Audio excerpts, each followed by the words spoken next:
Hello అండి, నమస్కారం. సిరి entertainment ఛానల్కి స్వాగతం. నా పేరు రోజా. ఇప్పుడు నేను చెప్పబోయే story I hate my girl friend episode 52. స్టోరీలోకి వెళ్ళే ముందు చిన్న రిక్వెస్ట్. ఈ స్టోరీ మీకు నచ్చితే తప్పకుండా లైక్ చేయండి, షేర్ చేయండి, సబ్స్క్రైబ్ చేసి నన్ను ఎంకరేజ్ చేయండి. ఇంకా ఆలస్యం చేయకుండా స్టోరీలోకి వెళ్ళిపోదాం. చూడు స్టెల్లా, ఇప్పుడు నేను క్రిటికల్ కండిషన్లో ఉన్నాను.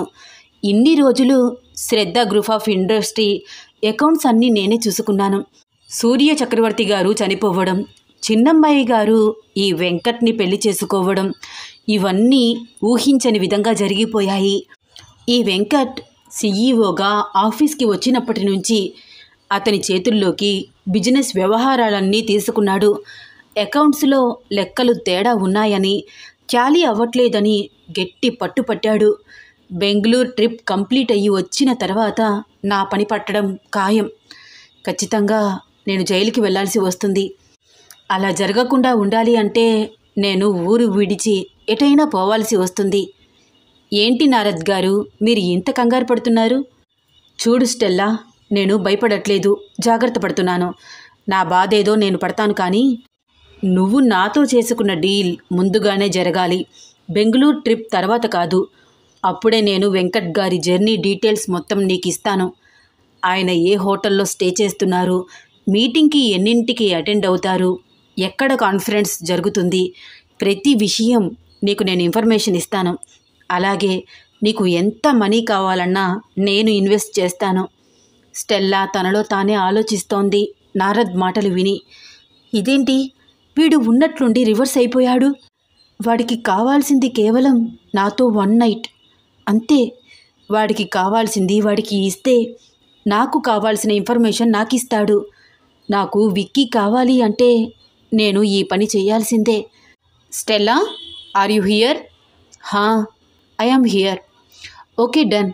ఈరోజు నైట్ ఏదైనా హోటల్ బుక్ చేయండి, నేను వస్తాను. Okay, are you comfortable? Ya Narad గారు, ఐ యామ్ కంఫర్టబుల్. మీకు కావాల్సింది నేను మీకు ఇస్తాను. నాకు కావాల్సిన ఇన్ఫర్మేషన్ మీరు నాకు ఇవ్వాలి. ఇదే కదా మన డీల్. స్టెల్లా, ఇప్పటికైనా చెప్తావా, నువ్వెందుకు వెంకట్ని కావాలని అనుకుంటున్నావు? ప్లీజ్ డోంట్ ఆస్క్ నారద్ గారు. It's completely my personal issue. నువ్వు ఇలా అంటేనే నాకు ఇంకా తెలుసుకోవాలని ఎగ్జైట్మెంట్ పెరిగిపోతోంది. ఒక మిడిల్ క్లాస్ వ్యక్తి వెంకట్. అతనిని కలవడానికి నువ్వు నాతో బెడ్ షేర్ చేసుకోవడానికి కూడా ఒప్పుకున్నావు అంటే అతనిలో అంత ప్రత్యేకత ఏముంది? నారద్ గారు, అది మీకు అనవసరమేమో కదా. అయినా నేను మీతో మాత్రమే బెడ్ షేర్ చేసుకున్నాను అని మీరు అనుకుంటే ఎలాగా? నాకు నచ్చితే నేను ఎవరితోనైనా ఆ పని చేస్తాను. ఆ మాటలకి నారద్కి ఇంకా మాటలు రాలేదు. It's okay. నైట్ నాకు ఒక మెమరబుల్ డేగా మిగిలిపోవాలి. ఆ స్వీట్ మెమరీస్ కోసం వెయిట్ చేస్తూ ఉంటాను. ఓకే, ఇప్పుడు మీకు వాట్సాప్లో ఒక అకౌంట్ నెంబర్ పంపిస్తాను. ఆ అకౌంట్కి అర్జెంటుగా 20 lakhs పంపించండి. నాకు చాలా అవసరం. 20 lakhs? This is too much Stella. Shraddha group of ఇండస్ట్రీకి పర్సనల్ అసిస్టెంట్ మీరు. ఇది మీకు చాలా చిన్న అమౌంట్, కానీ నువ్వు ఇంత డబ్బు ఆఫర్ చేస్తావని నేను అస్సలు ఎక్స్పెక్ట్ చేయలేదు. నేను కూడా అడగాలని అనుకోలేదు, కానీ జర్నీ ఉంది కదా, ఖర్చులకి నా దగ్గర డబ్బులు లేవు. ఎంత జర్నీ అయితే మాత్రం 20 lakhs ఖర్చు అవుతాయా? ఏంటి నారద్ గారు, మీరు గ్రేట్ హ్యూమన్ అనుకున్నాను. ఆఫ్టర్ ఆల్ 20 lakhs గురించి ఇంతలాగా ఆలోచిస్తున్నారు. ఒక అమ్మాయికి మీరు ఈ మాత్రం సహాయం చేయలేరా? ఓకే ఫైన్, నువ్వు చాలా తెలివైన దానివి స్టెల్లా. కనిపించవు కానీ నీలో చాలా విషయం ఉంది. 1 గంటలో 20 lakhs పంపిస్తాను. బాయ్ నారద్ గారు అంటూ మరొక మాట మాట్లాడకుండా వెంటనే కాల్ కట్ చేసింది. హీడియట్, రోగ్, ఫ్రీగా నీ పక్కలోకి రావడానికి నేనేమైనా నీ పెళ్ళ అన్నారా? డబ్బులు ఇవ్వడానికి ఏడుస్తున్నాడు, వరెస్ట్ ఫెల్లో అని అనుకుంటూ వెంకట్ని ఎలా అప్రోచ్ అవ్వాలి, తనని బెంగుళూరులో ఎలా కలవాలి, తనతో ఏం మాట్లాడాలి అని ఆలోచిస్తోంది స్టెల్లా. భార్య వంట భర్తకు తంట అనే వంటల ప్రోగ్రాం చూస్తూ హడావిడి చేస్తోంది చిన్ని. సీతమ్మా, ఆ గిన్నె తీసుకురా. అయ్యో, చాకు ఎక్కడ ఉంది? వెజిటేబుల్స్ ఎలా కట్ చేయాలి? సీతమ్మ, పంచదార ఎక్కడ ఉంది? నెయ్యి కావాలి నాకు. కార్న్‌ఫ్లోర్ ఉందా? అంటూ సీతమ్మని నుంచోనివ్వట్లేదు, కూర్చోనివ్వట్లేదు. ఏంటమ్మాయి గారు, మీకేం కావాలన్నా నేను చేసి పెడతాను కదా. సీతమ్మ, నాకేం కావాలన్నా నువ్వు చేసి పెట్టు, మా ఆయనకి మాత్రం నేనే వండి పెడతాను. ఈరోజు విక్కీ ఫస్ట్ టైం నా చేతి వంట తినాలని అనుకున్నాడు. కానీ చిన్నమ్మాయి గారు, మీకు వంట రాదు కదా. మీరు కట్ చేస్తున్న కూరగాయలకి మీరు చెయ్యాలి అనుకుంటున్న ఆ స్వీట్కి ఏం సంబంధం అమ్మగారు? ఆ పదార్థాల వైపు అయోమయంగా చూస్తూ అంది సీతమ్మ. నువ్వు మాట్లాడకు సీతమ్మ, నీకు ఏమీ తెలియదు. భార్య వంట భర్తకు తంట యూట్యూబ్ ఛానల్లో చూస్తున్నాను కదా నేను. 1,00,000 సబ్స్క్రైబర్స్ కూడా ఉన్నారు అంటూ ఆ వీడియో వింటోంది చిన్ని. పక్కనే ఉన్న సీతమ్మ కూడా వీడియో వైపు నోరు తెరుచుకుని చూస్తూ, బాబోయ్, ఆ అమ్మాయి ఏం చేస్తోంది చిన్నమ్మాయి గారు? అలా చేస్తే వంట బాగా రాదు, చండాలంగా ఉంటుంది. అదేం స్వీటు? మాట్లాడకని చెప్పాను కదా. నీ ఏజ్ ఎంత? 50+. నువ్వు చేసే వంటలన్నీ పాత వంటలు. ఇది న్యూ వెర్షన్, కొత్త వెరైటీస్. విక్కీ ఈ స్వీట్ తిని సర్ప్రైజ్ అయిపోవాలి. అబ్బా చిన్ని, నువ్వు సూపర్ అంటూ కాంప్లిమెంట్ ఇవ్వాలి. వామ్మో, ఈ స్వీట్ తింటే చిన్నబ్బాయి గారు దడుచుకుని ఈ జన్మలో మిమ్మల్ని వంట చేయమని అడగరు. ఎందుకు చిన్నిని వంట చేయమన్నానా అని బాధపడతారు. షటప్ సీతమ్మ, ఓల్డ్ లేడీ అనిపించుకున్నావు. నువ్వు ఇక్కడుండకు, నేను వంట చేస్తాను, నువ్వు బయట కూర్చో. వెళ్ళిపో, ఇక్కడే ఉంటే నన్ను వంట చేయనివ్వట్లేదు అంటూ సీతమ్మను బయటికి పంపించేసింది. అయ్యో చిన్నమ్మాయి గారు, చేతులు కాల్చుకుంటారమ్మా. ఏమీ కాదు, నాకు స్టవ్ వెలిగించడం కూడా వచ్చేసింది తెలుసా. పాలు కూడా కాల్చాను మా అత్తయ్య గారు వాళ్ళ ఇంట్లో. ఇంకా డికాషన్ కూడా తీయడం నేర్పించారు. ఒకసారి దోశ కూడా వేశాను తెలుసా. చాలా గొప్పగా చెప్తున్నా చిన్ని వైపు చూసి. అయ్యో రామా అనుకుంటూ బయటకొచ్చి కూర్చుంది సీతమ్మ. కాసేపటికి అదొక రకమైన వింత వాసన మాడిపోయినట్లు వికారంగా వంటింట్లో నుంచి వస్తోంది. బాబోయ్, ఈ పిల్ల ఏదో పిచ్చి వంట తయారు చేస్తోంది. చెప్తే వినదు, రాదని ఒప్పుకోదు. విక్కీ బాబుకి వింత పరీక్ష తప్పదు అనుకుంటూ సైలెంట్గా కూర్చుంది సీతమ్మ. ఆఫీస్ వర్క్ అంతా కంప్లీట్ చేసి వెంకట్ చిన్ని చెప్పినట్లు వాళ్ళ ఇంటికి బయలుదేరాడు. వెళ్తూ అమలకు కాల్ చేశాడు. అమ్మా, ఏం చేస్తున్నావు? ఏమీ లేదురా, విశాలాక్షి వాళ్ళు అలా వెళ్ళిపోయారు కదా, బాధగా అనిపిస్తోంది. నానమ్మ అయితే చాలా ఏడ్చిందిరా. అమ్మా, ఎక్కువగా ఆలోచించి ఆవిడని ఆరోగ్యం పాడు చేసుకోవద్దని చెప్పు. చెప్పానురా, మేమున్నాం కదా అత్తయ్య గారు, విశాలాక్షి వాళ్ళు మళ్ళీ వస్తారులే అని చెప్తూనే ఉన్నాను. ఏదేమైనా కన్న కొడుకు కదరా, ఎన్నో సంవత్సరాల తర్వాత తన దగ్గరికి వచ్చాడు. వెళ్ళేటప్పుడు ఆవిడ ఆశీర్వాదం తీసుకుని సంతోషంగా వెళ్ళినట్లయితే ఆవిడకి బాధ ఉండేది కాదు. ఇలా ఎక్కడా లేని గొడవలు పెట్టుకుని ఇంట్లో అందరినీ బాధ పెట్టి అతను బాధపడుతూ వెళ్ళిపోయాడు కదా. అది చూసినప్పటి నుంచి ఆవిడికి ఒకటే బాధ. అమ్మా, కాసేపు నీ వంటింటి సామ్రాజ్యాన్ని ఆవిడికి అప్పచెప్పేసేయి. వంట చేస్తాను అంటూ రోజు ఒకటే గోల చేస్తుంది కదా, ఈరోజు చెయ్యమను, మైండ్ డైవర్షన్ అవుతుంది. ఆల్రెడీ అదే పని చేస్తున్నానురా. వంటింట్లో సామాన్లతో కుస్తీ పడుతున్నారు. మంచి పని చేశావు, నవ్వాడు వెంకట్. అయినా ఈ టైంలో కాల్ చేసావేంటి? ఇంటికి వచ్చేస్తున్నావా? లేదమ్మా, నీకొక విషయం చెప్పాలని కాల్ చేశాను. ఏంట్రా, ఏం చెప్పాలి? అమ్మా, ఇంకొక 2 రోజుల్లో నేను బెంగళూరు వెళ్ళాలి. అర్జెంట్ బిజినెస్ ట్రిప్ ఉంది. కొంచెం బ్యాగ్ సర్ది ఉంచమ్మా ప్లీజ్. అదేంట్రా, ఉన్నట్లుండి ప్రయాణం అంటున్నావు? అయినా ఎలా కుదురుతుంది విక్కీ? ఇప్పుడు ప్రయాణం కుదరదని చెప్పు. 16 రోజుల పండగలోపు కార్యానికి మంచిదని శర్మగారు చెప్పారు. ఇప్పుడు ఇలాంటి ప్రయాణాలు ఏమీ పెట్టుకోవద్దు, గట్టిగా చెప్పింది అమల. కుదరదమ్మా, తప్పకుండా వెళ్ళాలి. నేను ఇప్పుడు వెళ్ళి బిజినెస్ డెమో చూపిస్తూ మన కంపెనీ గురించి డీటెయిల్గా క్లయింట్స్కి వివరించాలి. అది గనుక వాళ్ళకి నచ్చితే శ్రద్ధ గ్రూప్ ఆఫ్ ఇండస్ట్రీ నెంబర్ 1 స్టేజ్కి వెళ్తుంది. నేను మిడ్నైట్ వరకు ఆఫీస్లోనే ఉంటూ ఇంత కష్టపడవలసిన అవసరం ఉండదు. లేకపోతే 2 ఇయర్స్ వరకు ఇంత కష్టం తప్పదమ్మా నాకు. మన ఫ్యామిలీస్తో టైం స్పెండ్ చేయలేను. మార్నింగ్ ఆఫీస్కి వెళ్ళి మిడ్నైట్ వరకు ఇలాగే కష్టపడుతూ ఉండాలి. నేను ఫ్యామిలీని చాలా మిస్ అవుతున్నానమ్మా.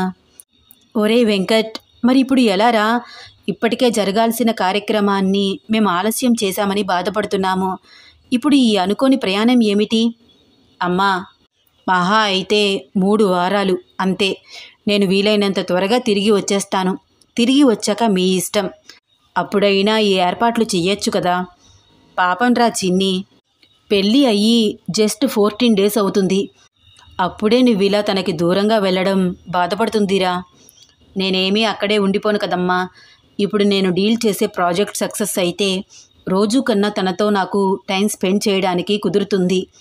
అలా కాదని నేను వెళ్లకుండా ఈ ఆపర్చునిటీని వదులుకుంటే మిడ్ నైట్ వరకు ఇంటికి రావడం కుదరదు. అట్లీస్ట్ తనతో మాట్లాడడానికి కూడా టైం స్పెండ్ చేయలేను. ఏదో ఆర్టిఫిషియల్గా అనిపిస్తుందమ్మా నా లైఫ్ అంతా. రిలేషన్లో ఉన్నట్లు అనిపించదు. వెంకట్ మాటలు వింటూ 2 నిమిషాలు ఆలోచించి, సరేరా, నువ్వు ఇంతలాగా చెప్తున్నావు కాబట్టి ఒప్పుకుంటున్నాను. ఈ విషయం మీ నానమ్మకి మీ నాన్నకి చెప్తే వాళ్ళు ఏమంటారో అంది అమల. అదంతా నువ్వే చూసుకో అమ్మా, నాకు పని ఉంది. బాయ్, తర్వాత మాట్లాడతాను. ఓకేరా, బాయ్. విక్కీ అమలతో మాట్లాడిన తర్వాత ఫోన్ పెట్టేసి, చిన్ని ఏం వంట చేసి ఉంటుంది, త్వరగా రా విక్కీ అని మెసేజ్ కూడా పెట్టింది. పాపం నా కోసం నా బంగారం ఏం వంట చేసిందో, ఎలా ఉన్నా తిని సూపర్ అని కాంప్లిమెంట్ ఇవ్వాలి. నా బుజ్జి, నా డార్లింగ్, వస్తున్నానే అనుకుంటూ బైక్ స్టార్ట్ చేసి స్పీడ్గా వెళ్తున్నాడు వెంకట్. విక్కీ సరాసరి ఆఫీస్ నుంచి ఇంటికి చేరుకున్నాడు. ఏంటి అదొక రకమైన వాసన వస్తోంది అనుకుంటూ ఇల్లంతా ఒక్కసారి పరీక్షగా చూశాడు. అక్కడే ఉన్న సీతమ్మ వైపు చూస్తూ, ఏంటి సీతమ్మ, ఏదో వాసన వస్తోంది, కడుపులో తిప్పేస్తున్నట్లు అదొక రకంగా, ఏం చెప్పమంటారు బాబు అని సీతమ్మ ఏదో చెప్పేలోపే విక్కీ వాయిస్ విని నవ్వుతూ గబగబా అక్కడికి వచ్చేసింది చిన్ని. విక్కీ, వచ్చావా? రా రా, నేను నీకోసం రకరకాల డిషెస్ తయారు చేశాను తెలుసా అని వచ్చిన చిన్ని అవతారం వైపు చూస్తూ నవ్వుతూ, ఏంటి చిన్ని, మొహం నిండా ఇలా రాసుకున్నావు, ఒకసారి నీ మొహం అద్దంలో చూసుకో, నువ్వు నా కోసం వంట చేశావని ఇలా అందరికీ తెలియాలా అంటూ తన పాకెట్లో నుంచి కర్చీఫ్ తీసి చిన్ని మొహాన్ని తుడిచాడు. అబ్బా, వంట చేసేటప్పుడు సొగ్గా ఉంటారా ఏమిటి? అలా నవ్వుకు విక్కీ, నాకు కోపం వస్తుంది. ఓకే ఓకే, ఇలా ఉన్నా క్యూట్గానే కనిపిస్తున్నావు చిన్ని, చాలా న్యాచురల్గా అందంగా ఉన్నావు. వెంకట్ మాటలకు కొంచెం సిగ్గుపడుతూ, సర్లే ముందు నువ్వురా, నీకోసం నేను చాలా చాలా వంటలు చేశాను. నువ్వెప్పుడూ అలాంటి వంటలు చూసి ఉండవు తెలుసా, అన్నీ కొత్త కొత్త వెరైటీసు. ఓ అవునా, పర్వాలేదు చిన్ని, ఏమో అనుకున్నాను, ఏదో ఒక ఐటెం చేస్తావనుకున్నాను. రకరకాల వెరైటీస్ చేశాను అని చెబుతున్నావు. పద పద, ఒక పట్టు పట్టాలి, నాకు బాగా ఆకలి వేస్తోంది. అవునా, రా మరి, హ్యాండ్ వాష్ చేసుకునిరా, కడుపు నిండా తిందువు గాని, నేనే నీకు తినిపిస్తాను. ఏంటి డియర్, ప్రేమ పొంగి పొర్లుతోంది. చిన్నగా చిన్నీకి మాత్రమే వినిపించేలాగా హ్యాండ్ వాష్ చేసుకుంటూ, ఏం చేసి ఉంటుంది ఇది, ఏదో ఒకటి, ముందు కడుపు నిండా తినాలి అనుకుంటూ డైనింగ్ టేబుల్ దగ్గరికి వెళ్ళి కూర్చున్నాడు. వంటింట్లో నుంచి ఒక్కొక్కటి తీసుకువచ్చి డైనింగ్ టేబుల్ మీద పెడుతోంది. సీతమ్మ ఏదో మాట్లాడబోతుంటే, చూడు సీతమ్మ, నువ్వు కాసేపు సైలెంట్గా ఉండు అంటూ తన నోరు మూయించేసింది. చిన్నబ్బాయి గారు, ఈరోజు చిన్నమ్మాయి గారి వంటలు తిని మీరైపోయారు. ఎందుకు వచ్చిన గోల, వాళ్ళిద్దరూ ఏదైనా చేసుకొని మధ్యలో కలిగించుకుంటే ఆ వంటలన్నీ నా చేతే తినిపిస్తుంది చిన్నమ్మాయి గారు. అవన్నీ తిని దెబ్బకి చచ్చూరుకుంటాను అనుకుంటూ సైలెంట్గా జరిగేదంతా చోద్యం చూస్తున్నట్లు చూస్తోంది సీతమ్మ. 4-5 రకాల డిషెస్ తీసుకువచ్చి డైనింగ్ టేబుల్ మీద పెట్టి చక్కగా ప్లేట్లో అన్నీ వడ్డిస్తోంది చిన్ని. అవన్నీ అదొక రకంగా కాఫీ కలర్ రంగులో కనిపిస్తున్నాయి. ఏంటి చిన్ని, ఏంటి ఇవన్నీ మాడిపోయినట్లున్నాయి? కాదు విక్కీ, వాటి కలర్ అంతే. ఇదిగో ఇదేమో కాకరకాయ హల్వా, ఆరోగ్యానికి ఎంత మంచిదో విక్కీ, మనలో రోగనిరోధక శక్తిని పెంచుతుందిట. కాకరకాయ హల్వా? విక్కీ వికారంగా మొహం పెట్టి, ఇది తింటే చచ్చిపోతానే నేను, నాకు ఇది వద్దు. పోనీ మరొక డిష్ ట్రై చేయి విక్కీ. ఎప్పుడు గులాబ్ జామ్ చేయాలన్నా గులాబ్ జామ్ ప్యాకెట్స్ తెచ్చి చేస్తారు కదా, అప్పటికప్పుడు తయారు చేసుకోవాలంటే ఇంట్లో దొండకాయలు ఉంటే చాలంట. నాకు ఈరోజు తెలిసింది కొత్తగా ఉంటుందని ఆ యూట్యూబ్ ఛానల్ ఫాలో అయిపోతూ దొండకాయలతో గులాబ్ జామ్ తయారు చేశాను. వ్యాక్ చిన్ని, ఆర్ యూ క్రేజీ? దొండకాయలతో గులాబ్ జామ్ ఏమిటే అంటూ అదోలాగా మొహం పెట్టి చిన్ని వైపు ఆ వంటల వైపు మార్చి మార్చి చూస్తున్నాడు. వామిటింగ్ వస్తున్నట్లు ఫేస్ పెట్టాడు. పోనీ కలబంద పాయసం తాగుతావా అంటూ మరొక గిన్నె మూత తీసింది చిన్ని. జిగట జిగటగా బంక బంకగా ఉన్న ఆ పదార్థంలో గరిట ముంచి తీస్తూ ఒక గ్లాసులో పోస్తూ, విక్కీ, ఇది తాగితే ఒంట్లో ఉండే రెసిడెన్సీ పవర్ బాగా పెరిగి చాలా చాలా యాక్టివ్గా ఉంటారుట. ఓసే చిన్ని, ఇది తింటే మోషన్స్ పట్టుకుని చేస్తానే, బాత్రూమ్కి అంకితం అయిపోతాను. ఏంటి విక్కీ, నీకు ఇవేమీ నచ్చలేదు? పోనీ బెండకాయ పప్పు తింటావా? చిచ్చిచ్చి, బెండకాయ పప్పు ఏంటే? నిజంగానే ఇలాంటి వంటలు ఉంటాయని ఇప్పటి వరకు నాకు తెలియదు. ఈ వంటల పేర్లు వింటేనే నాకు మైండ్ పని చేయట్లేదు. చిన్ని చిన్ని, ఇవన్నీ వంటలు కాదు, ఇవి తింటే చచ్చిపోతారే. అదేంటి విక్కీ అలా అంటావు? ఎంత కష్టపడి చేశానో తెలుసా? నువ్వు ఒక్కటి కూడా తినకుండానే బాలేదని చెప్పేస్తున్నావు. నాకు ఏడుపు వస్తోంది. విక్కీ, నా చేతులు చూడు ఎలా కాలిపోయాయో. అయినా కూడా నేను నీకోసం చాలా కష్టపడి చేశాను. ఏడుపు మొహం పెట్టేసింది చిన్ని. ఒసేయ్, నువ్వు కష్టపడి ఇలాంటి పిచ్చి పిచ్చి వంటలన్నీ చేశావని నేను ఈ విషం తిని చచ్చిపోవాలా? ఇలాంటి పిచ్చి వంటలన్నీ నీకెవరు నేర్పించారు? చెప్పాను కదా, భార్య వంట భర్తకు తంట వంటల ప్రోగ్రాం చూసి చేశాను. ఆ ఛానల్ మీద కేసు వేయాలి. చిచ్చి, ఇవన్నీ వంటలు కాదు చిన్ని, ఇవన్నీ అదొక రకమైన చండాలమైన వాసన కూడా వస్తున్నాయి. నా వల్ల కాదే బాబు, నేను తినలేను, నన్ను వదిలేయి, నీకు దండం పెడతా. విక్కీ మాటలు విని చిన్నికి చెప్పలేనంత కోపం వచ్చింది. ఛీ, నీకోసం కష్టపడి ఇవన్నీ చేశాను చూడు, నాకు బుద్ధి లేదు. ఏదో చిన్ని కష్టపడి చేసిందిలే, కొంచెం తిని బాగుంది అని చెబుదాము అని ఏమీ లేదు నీకు. అంతేలే, నేనంటే నీకు ప్రేమ తగ్గిపోయింది విక్కీ అంటూ ఏడుపు మొహం పెట్టేసుకుని వెళ్ళిపోతోంది చిన్ని. చిన్ని, ఆగు, ఎందుకు ప్రతిదానికి సెంటిమెంట్ సీన్ క్రియేట్ చేస్తావు? చూడు, ఇవన్నీ తినలేను, ఏదో ఒకటి తింటాను, సరేనా? అంటూ నవ్వు మొహంతో వెంకట్ని చూస్తోంది చిన్ని. దేవుడా, ఈ వంట తిన్నాక నాకేమీ కాకుండా నువ్వే కాపాడాలి అనుకుంటూ కాకరకాయ హల్వా ఒక స్పూన్ తీసుకుని ఏదో విషం తింటున్నట్లు గబగబా నోట్లో వేసుకుని గుటుక్కున మంచినీళ్లు తాగేశాడు. నాలుక బయట పెట్టి వ్యాక్ అని అంటూ చిన్ని వైపు చూసి, చాలా తిన్నాను, ఆర్ యు హ్యాపీ అన్నాడు కోపంగా. ఎందుకు నన్నలా కోపంగా చూస్తున్నావు? అంత చండాలంగా ఉందా అంటూ చిన్ని ముందుకు వచ్చి ఆ కాకరకాయ హల్వా ఒక స్పూన్ నోట్లో పెట్టుకుని యాక్ చిచి అనుకుంటూ షింక్ దగ్గరికి వెళ్ళి ఉమ్మేసి వెనక్కి తిరిగి వెంకట్ వైపు చూస్తూ హిహిహి హిహిహి అని వచ్చి రాని నవ్వు నవ్వుతూ, సారీ విక్కీ అంది. ఇప్పుడు అర్థమైందా నీకు నేనెందుకు తినను అన్నానో? నాకేం తెలుసు విక్కీ, ఈ వంటలన్నీ ఇంత దరిద్రంగా ఉంటాయని యూట్యూబ్ ఛానల్ చూసి ఫాలో అయిపోయాను. నీకు దండం పెడతా చిన్ని, ఇంకెప్పుడు నువ్వు వంటలు చెయ్యకు. వాళ్ళిద్దరినీ చూసి పకపక నవ్వుతోంది సీతమ్మ. సీతమ్మ, నువ్వు అలా నవ్వకు, నాకు వంటలు రావు కదా, ఫస్ట్ టైం కదా, అందుకే నెక్స్ట్ టైం చూడు చాలా బాగా చేస్తాను. ఏయ్ చిన్ని, నువ్వు మళ్ళీ పిచ్చి పిచ్చి డెసిషన్స్ తీసుకోకు.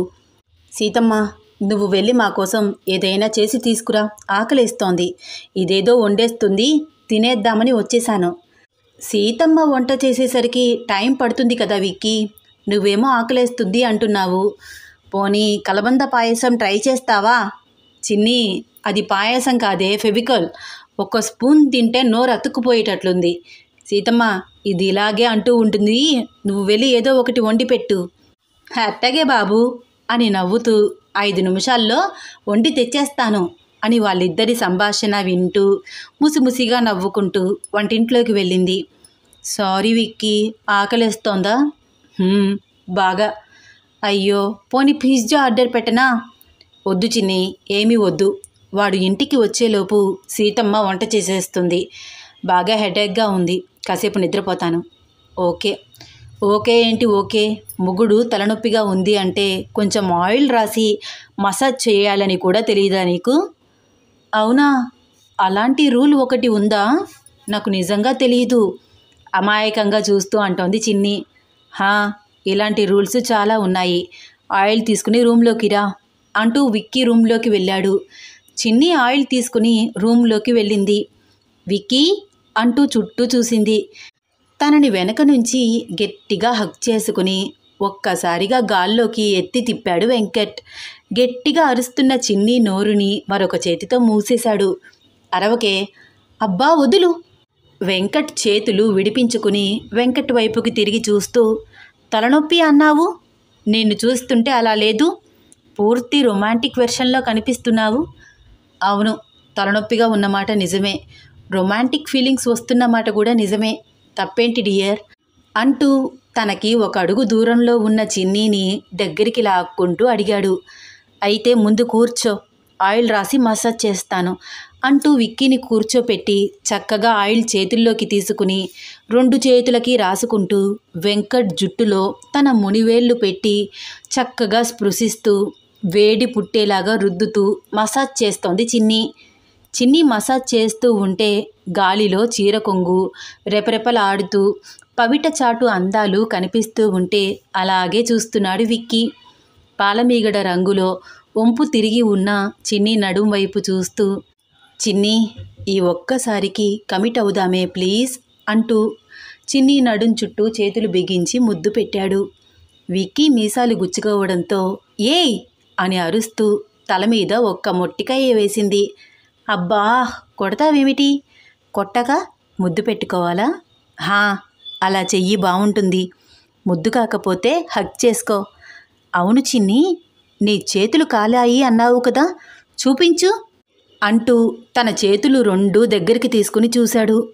ఎక్కడ కాలలేదు కదే, ఊరికే అన్నాను విక్కీ. అలా అంటే తింటావని. రాక్షసి, కొరికేయాలి నిన్ను. అమ్మో, కొరికేస్తావా? అవును, బాగా కొరికేస్తాను.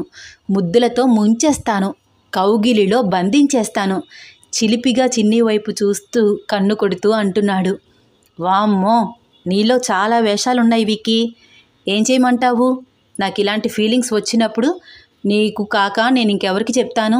నువ్వేమో అర్థం చేసుకోవు. అర్థం చేసుకోకుండానే నీతో నేను అన్ని హద్దులు దాటి మరీ అలా ఉంటానా? కోపంగా అంది చిన్ని.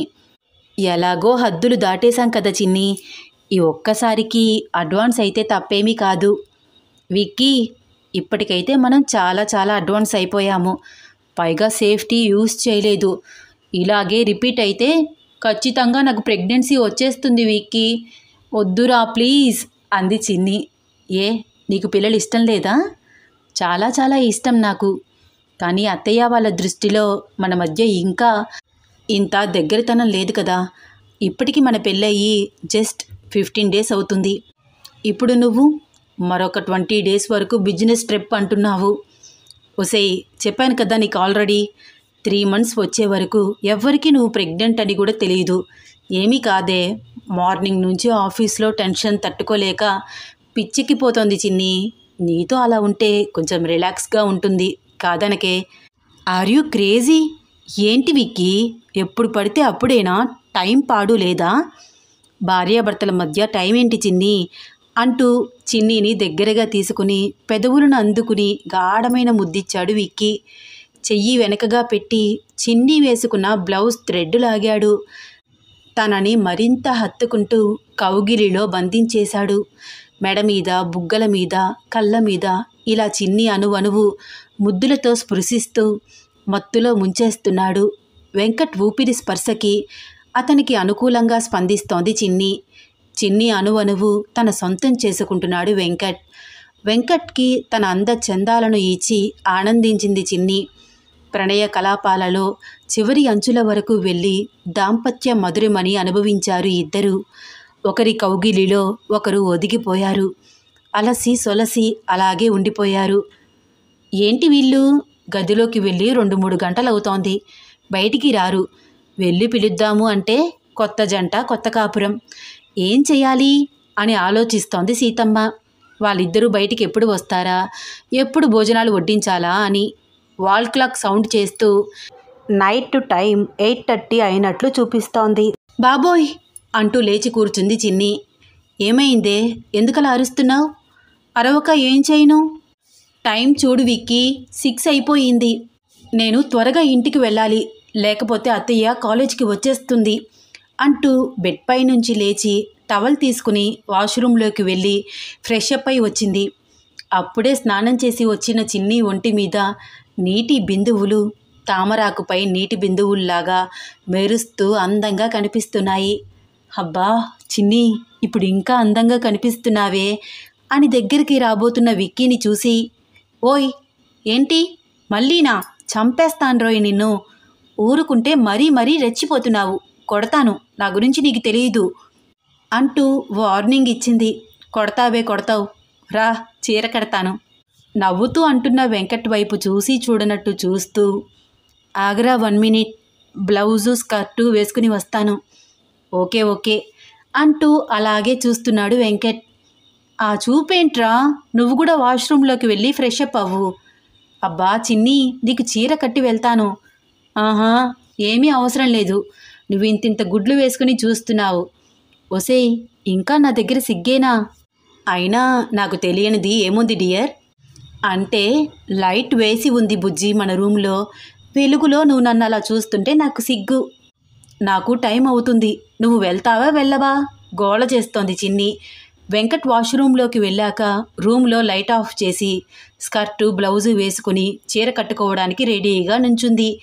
5 నిమిషాల్లో ఫ్రెష్ అప్ అయి వచ్చాడు వెంకట్. వస్తూనే చిన్ని వైపు చూస్తూ, రాక్షసి, మొగుడి దగ్గర సిగ్గేమిటి అని అంటూ చీర తీసుకుని చక్కగా కట్టి, బాగున్నావు, బ్యూటిఫుల్ అంటూ బుగ్గ మీద ముద్దు పెట్టాడు. సరే, నేను ఇంటికి వెళ్ళిపోతాను విక్కీ, సీతమ్మ వంట చేసింది కదా, నువ్వు తినిరా. సారీ చిన్ని, టైం చూసుకోలేదు. ఆకలి వేయట్లేదా నీకు?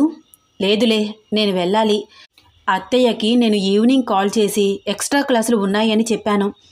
ఇప్పటికే టైం 9 అయిపోతుంది, ఇంకా ఇంటికి వెళ్ళకపోతే ఖచ్చితంగా డౌట్ వస్తుంది. ఏమీ కాదులే చిన్ని, తిని వెళ్ళు, ఇద్దరం కలిసి తిందాము ప్లీజ్. సరే పద అంటూ ఇద్దరూ కిందకి వచ్చి సీతమ్మ వడ్డించిన పదార్థాలు తింటున్నారు.